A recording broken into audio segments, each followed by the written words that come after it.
रक्षा क्षेत्र से जुड़ी तमाम अहम खबरों पर आप देख रहे हैं डीडी न्यूज का ये खास कार्यक्रम डिफेंस डायनेमिक्स और मैं हूं दानवीर सिंह, नई दिल्ली से।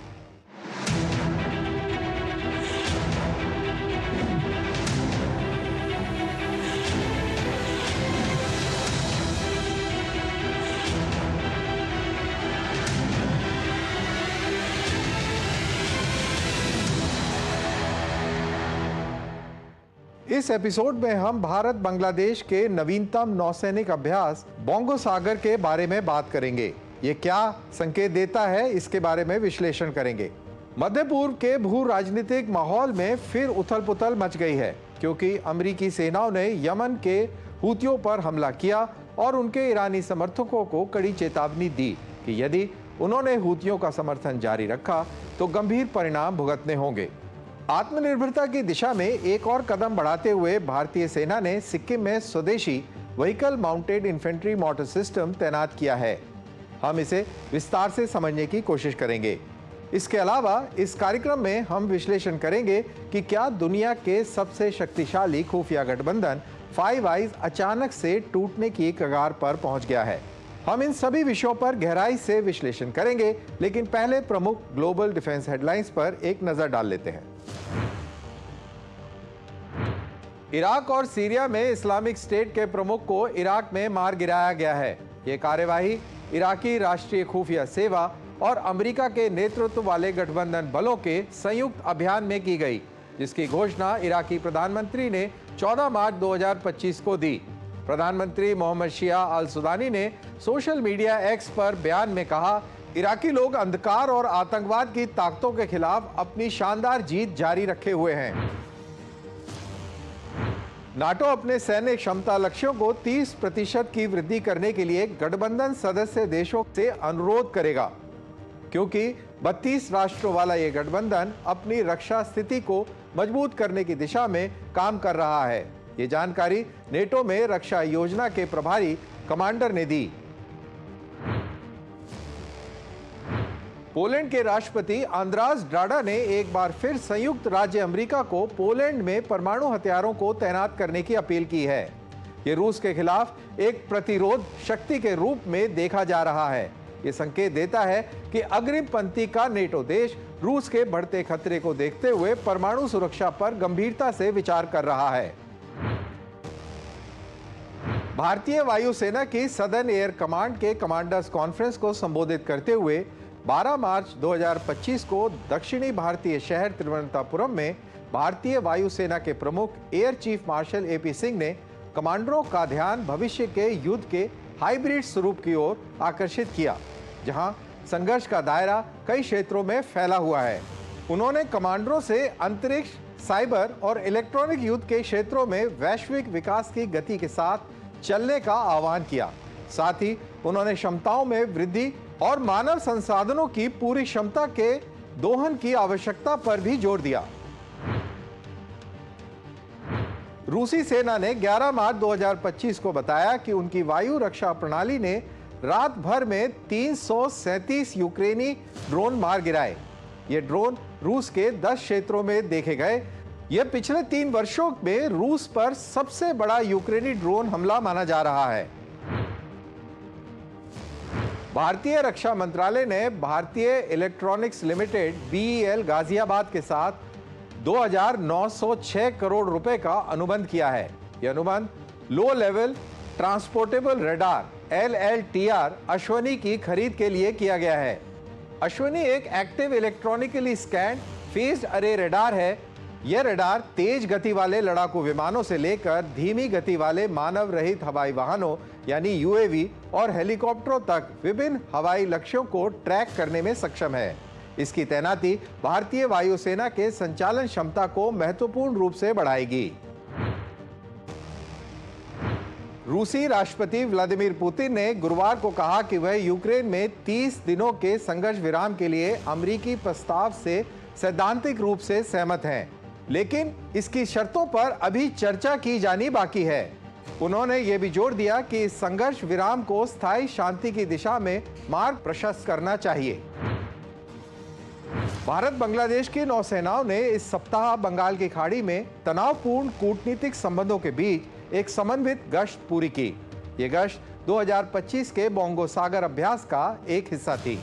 ये गश्त ऐसे समय में हुई जब दोनों देशों के बीच राजनीतिक संबंधों में तनाव बना हुआ है।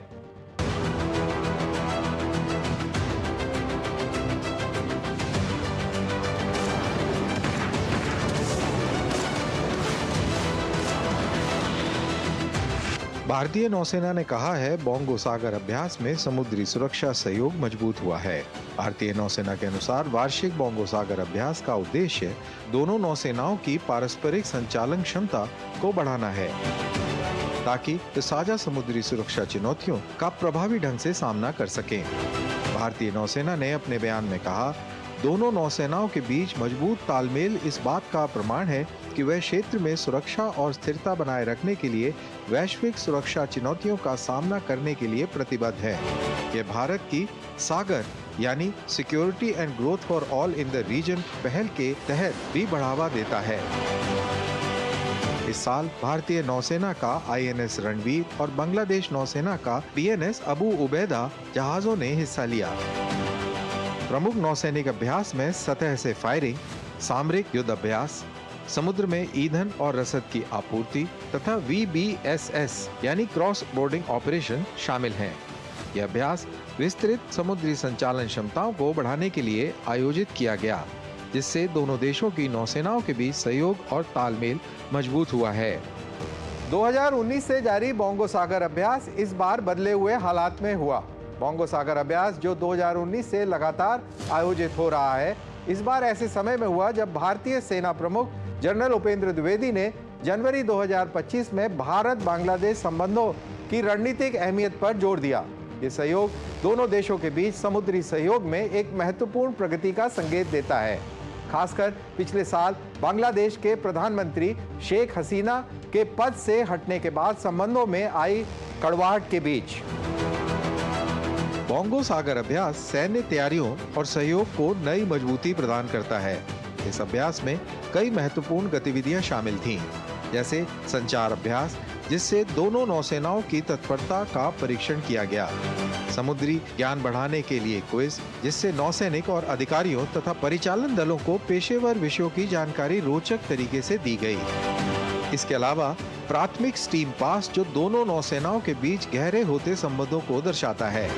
जनवरी 2025 में भारतीय सेना प्रमुख जनरल उपेंद्र द्विवेदी ने अपनी पहली प्रेस वार्ता में कहा, भारत बांग्लादेश के लिए रणनीतिक रूप से महत्वपूर्ण है और बांग्लादेश भारत के लिए। पड़ोसी होने के नाते हमें एक दूसरे को समझना चाहिए और शत्रुता से बचना चाहिए, क्योंकि ये किसी के हित में नहीं है। संयुक्त सैन्य अभ्यासों की संभावित देरी पर उन्होंने कहा, जैसे कि हालात सुधरेंगे, अभ्यास फिर से शुरू किए जाएंगे। अभी के हालात में सैन्य स्तर पर संबंध बिल्कुल सही और मजबूत हैं। भारतीय नौसेना का निष्कर्ष है कि अब पूरे हो चुके बोंगो सागर अभ्यास से दोनों देशों की नौसेनाओं के बीच तालमेल को बेहतर बनाने में सफलता मिली है। इससे समुद्री सुरक्षा चुनौतियों और उभरते खतरों से निपटने की क्षमता बढ़ी है। सहयोगी समुद्री अभियानों को प्रभावी तरीके से संचालित करने की दक्षता भी विकसित हुई है। राजनीतिक तनाव के बावजूद सैन्य स्तर पर भारत और बांग्लादेश का सहयोग पहले की तरह मजबूत बना हुआ है। बोंगो सागर अभ्यास 2025 भारत और बांग्लादेश की नौसेनाओं के बीच एक महत्वपूर्ण सैन्य अभ्यास है, जो बंगाल की खाड़ी में आयोजित किया गया। ये वार्षिक अभ्यास दोनों देशों की नौसेनाओं की संचालन क्षमता बढ़ाने के साझा समुद्री सुरक्षा चुनौतियों को निपटने के लिए किया जाता है। हालांकि इस बार यह अभ्यास ऐसे समय में हुआ जब क्षेत्र में राजनीतिक और सुरक्षा परिदृश्य तेजी से बदल रहा है। चीन और बांग्लादेश के बीच बढ़ते सैन्य सहयोग, पाकिस्तान के साथ बांग्लादेश के व्यापारिक संबंधों में सुधार और बांग्लादेश में राजनीतिक अस्थिरता ने इस अभ्यास को और भी अधिक महत्वपूर्ण बना दिया है। बांग्लादेश में हाल ही में बड़ा राजनीतिक बदलाव देखने को मिला, जब 15 वर्षों तक सत्ता में रही शेख हसीना के नेतृत्व वाली अवामी लीग सरकार सत्ता से बाहर हो गई। शेख हसीना, जो भारत की एक घनिष्ठ सहयोगी मानी जाती थी, अब निर्वासन में हैं। इस राजनीतिक परिवर्तन के कारण भारत और बांग्लादेश के रिश्तों में कमजोरी आई है। हालांकि बोंगो सागर अभ्यास ने दोनों देशों के नौसेनाओं के बीच समन्वय और विश्वास को मजबूत किया है। इस सैन्य अभ्यास से दोनों सेनाओं की संयुक्त अभियान चलाने और समुद्री खतरों का तेजी से और प्रभावी रूप से सामना करने की क्षमता में वृद्धि हुई है। इससे ये स्पष्ट होता है कि राजनीतिक अस्थिरता के बावजूद भारत और बांग्लादेश के रक्षा संबंध मजबूत बने हुए हैं। यह अभ्यास न केवल सुरक्षा और स्थिरता को बढ़ावा देता है, बल्कि ये भी दर्शाता है कि सैन्य सहयोग जारी रहने से द्विपक्षीय संबंधों में मजबूती बनी रह सकती है, भले ही कूटनीतिक परिस्थितियां बदल गई हों। मध्य पूर्व एक बार फिर सुर्खियों में है और इस बार मामला यमन का है। अमेरिका के राष्ट्रपति डोनाल्ड ट्रंप ने शनिवार को यमन में ईरान समर्थित हूती विद्रोहियों पर बड़े पैमाने पर सैन्य हमला किया। यह हमला रेड सी में जहाजों पर हूतियों के हमले के जवाब में किया गया। यह सैन्य अभियान कई दिनों तक चलने की संभावना है। ट्रंप ने हूतियों के मुख्य समर्थक ईरान को भी कड़ी चेतावनी दी है। उन्होंने कहा कि यदि ईरान अमेरिका को धमकाने की कोशिश करता है तो अमेरिका उसे पूरी तरह जिम्मेदार ठहराएगा और हम इसे हल्के में नहीं लेंगे।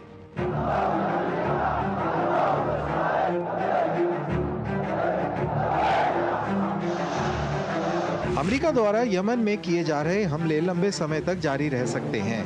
एक अमेरिकी अधिकारी ने रॉयटर्स को बताया कि ये हमले हफ्तों तक चल सकते हैं।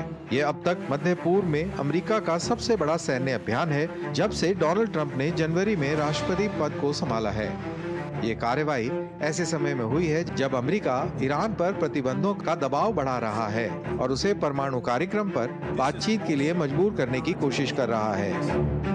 ट्रंप ने अपने ट्रुथ सोशल प्लेटफॉर्म पर हूती विद्रोहियों को सीधी धमकी देते हुए लिखा, सभी हूती आतंकवादियों के लिए तुम्हारा समय खत्म हो गया है और तुम्हारे हमले आज से ही बंद होने चाहिए। अगर नहीं हुए तो तुम पर ऐसा कहर बरसेगा जैसा तुमने पहले कभी नहीं देखा।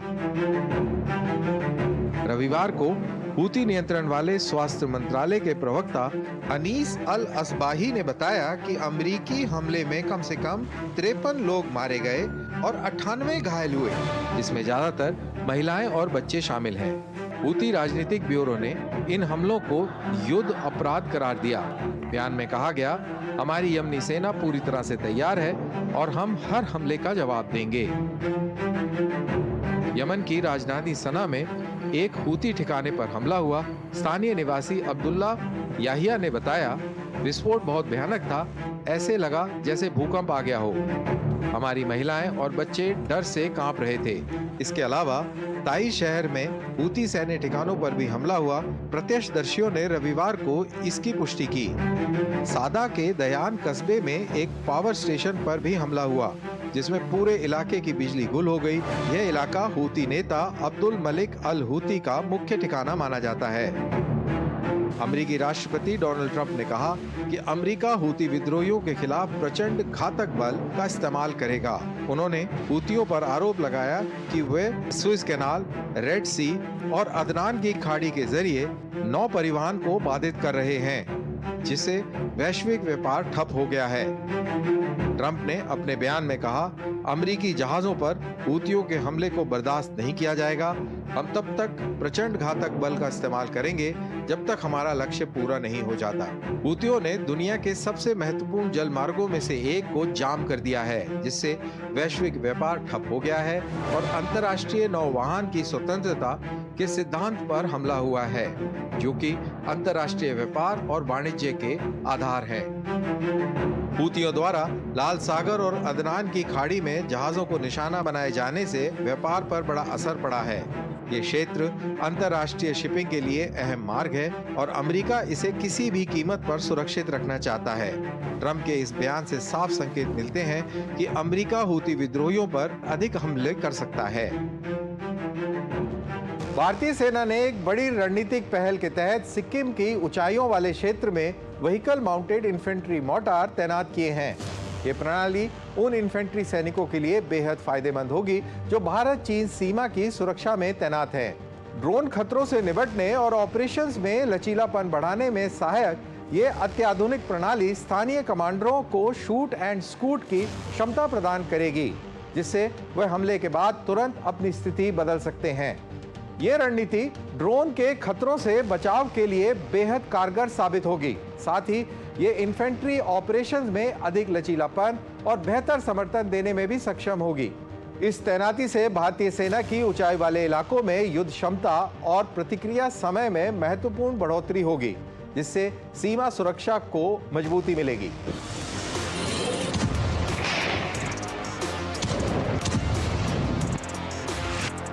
भारतीय सेना ने हाल ही में सिक्किम की ऊंचाई वाले इलाकों में vehicle mounted infantry motor system VMIMS तैनात किया है, जिससे इसकी फायर पावर और गतिशीलता में महत्वपूर्ण वृद्धि हुई है। ये तैनाती स्ट्रेटेजिक लेवल पर सीमाओं पर सेना की क्षमताओं को मजबूत करने के प्रयास का एक महत्वपूर्ण हिस्सा है। VMIMS, जिससे महिंद्रा अलकरान सिस्टम के नाम से भी जाना जाता है, ये अत्याधुनिक और युद्ध प्रशिक्षित तकनीक है। ये प्रणाली 81 mm मोटर को 4x4 armoured light specialist vehicle पर माउंट करती है। इससे मेक इन इंडिया पहल के तहत महिंद्रा डिफेंस सिस्टम लिमिटेड और मिलानियन NTGS के सहयोग से विकसित किया गया है। शूट एंड स्कूट क्षमता से ये प्रणाली सेकंडों में तैनात होकर तेजी से गोलाबारी कर सकती है और तुरंत स्थान बदली भी कर सकती है, जिससे युद्ध के दौरान सर्वाइवल क्षमता बढ़ जाती है। बेहतर गतिशीलता और परोक्ष फायर सपोर्ट की मदद से ऊंचाई वाले इलाकों में ये प्रणाली इन्फेंट्री ऑपरेशंस को मजबूती प्रदान करती है। हेलीबॉर्न क्षमता होने की वजह से ये सिस्टम एयरलिफ्ट किया जा सकता है, जिससे ये दूर दराज और दुर्गम क्षेत्रों में आसानी से तैनात किया जा सकता है। VMIMS की पूरी डिलीवरी 2025 के अंत तक पूरी हो जाने की संभावना है, जिससे भारतीय सेना की सीमा पर उपस्थिति और तैयारियों को और मजबूती मिलेगी।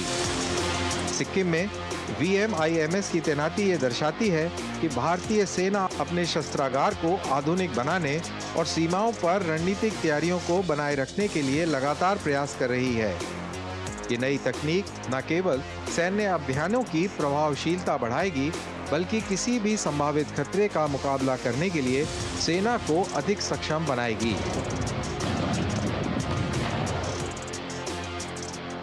भारत की सेना के पास एक नया हथियार आया है, वो है vehicle mounted infantry motor system. यानी कि जो इन्फेंट्री की मोटर है 81 mm मोटर है, जो कि अभी गाड़ी के ऊपर माउंटेड है, कस्टम मेड माउंटेड है। आज की तारीख में क्या होता है, या तो इन्हें कंधे पे ले जाते थे या फिर गाड़ी के अंदर इनको ट्रक के अंदर वैसे ही रख लेते थे।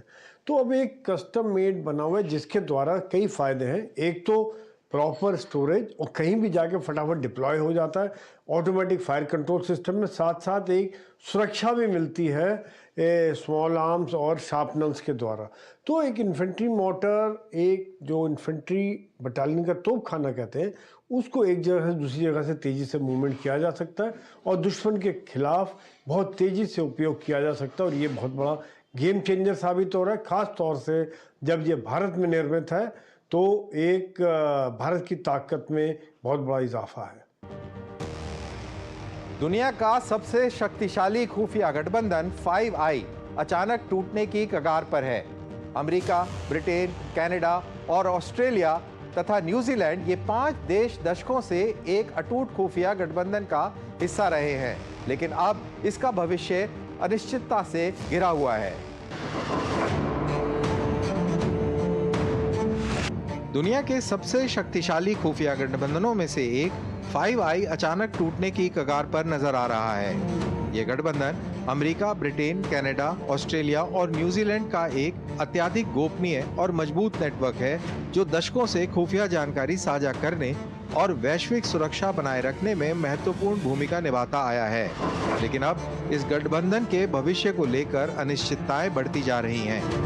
5I की शुरुआत द्वितीय विश्व युद्ध के दौरान हुई थी, जब अमेरिका और ब्रिटेन ने सिग्नल इंटेलिजेंस साझा करने के लिए समझौता किया था। धीरे धीरे इसमें कनाडा, ऑस्ट्रेलिया और न्यूजीलैंड को शामिल कर लिया गया। इस गठबंधन का मुख्य उद्देश्य रूस, चीन और अन्य विरोधी शक्तियों की गतिविधियों पर नजर रखना, साइबर खतरों का मुकाबला करना और आतंकवाद से लड़ना है। हाल ही में इस गठबंधन में दरारें देखने को मिल रही हैं। खासकर कनाडा को इससे बाहर निकाले जाने की चर्चा हो रही है। इसके पीछे कई प्रमुख कारण हैं, जैसे कनाडा की चीन के प्रति कथित नरम नीति, फाइव आई के अन्य सदस्य कनाडा की चीन के प्रति नीति को लेकर असंतुष्ट नजर आ रहे हैं। अमेरिका और ब्रिटेन ने हुआई को अपने 5G नेटवर्क से बाहर कर दिया, लेकिन कनाडा ने इस पर बहुत देर से फैसला लिया। हाल ही में ये खुलासा हुआ कि चीन कनाडा की आंतरिक राजनीति में हस्तक्षेप करने की कोशिश कर रहा है। फिर भी कनाडा सरकार ने इस पर अपेक्षाकृत नर्म रुख अपनाया हुआ था। कनाडा के पूर्व प्रधानमंत्री जस्टिन ट्रूडो की नीतियों पर अमेरिका और ब्रिटेन को संदेह है। कुछ विशेषज्ञों का मानना है कि ट्रूडो की सरकार राष्ट्रीय सुरक्षा मामलों में उतनी सख्त नहीं है जितना कि अमेरिका और ब्रिटेन चाहते हैं। अमेरिका और ब्रिटेन की आशंका है कि कनाडा अंतर्राष्ट्रीय खुफिया सूचनाओं को पर्याप्त रूप से सुरक्षित नहीं रख पा रहा है। अमेरिका और ब्रिटेन चाहते हैं कि खुफिया गठबंधन अधिक आक्रामक रणनीति अपनाए, जबकि कनाडा, ऑस्ट्रेलिया और न्यूजीलैंड अधिक संतुलित दृष्टिकोण अपनाने के पक्ष में हैं। इससे 5i में आंतरिक मतभेद गहराते जा रहे हैं। अगर ये गठबंधन कमजोर पड़ता है तो इसके दूरगामी प्रभाव होंगे। 5i अब तक दुनिया का सबसे प्रभावशाली जासूसी साझेदारी रही है। अगर ये गठबंधन कमजोर होता है तो रूस, चीन और ईरान जैसे देशों को फायदा हो सकता है। अमेरिका, ब्रिटेन, ऑस्ट्रेलिया और न्यूजीलैंड शायद किसी नए खुफिया गठबंधन की ओर बढ़ सकते हैं, जिसमें जापान, भारत और फ्रांस जैसे देशों को शामिल किया जा सकता है। ये गठबंधन केवल परंपरागत जासूसी तक सीमित नहीं है, बल्कि ये साइबर हमलों और आतंकवादी खतरों को रोकने में भी मदद करता है। अगर 5i बिखरता है तो इन खतरों से निपटने की क्षमता कमजोर हो जाएगी।